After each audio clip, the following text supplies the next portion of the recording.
ងជាមួយនឹង Jack game jackpot អញ្ចឹងយើងធ្វើការ create new project មក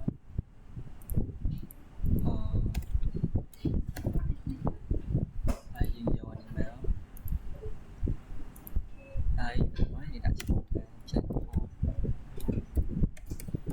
ហើយយើង create វាទៅដល់មកយើងយក code របស់លោកដាក់ទៅអញ្ចឹងយើងបាន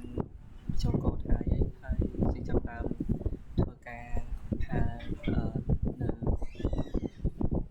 programming របស់យើងតែទៅមួយ game ហ្នឹងចេញធ្វើការ start វាទៅចេញឃើញថារបស់យើងមាន animation មាន load ផ្លឹក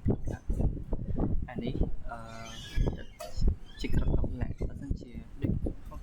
បើយើងប្រើក្នុងជីវិតពិតកន្លែងគេលេងមែនតើហ្នឹងគឺអានេះ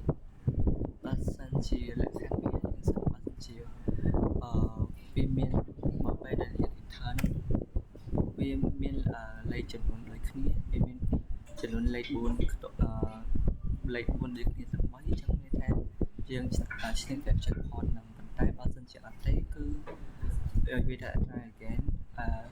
ចេះវាឲ្យ try again រហូតដល់យើងឈ្នះនៅ game មួយនេះអត់ទាន់បានទៅទេចានេះប្រហែលជាឆ្នាំ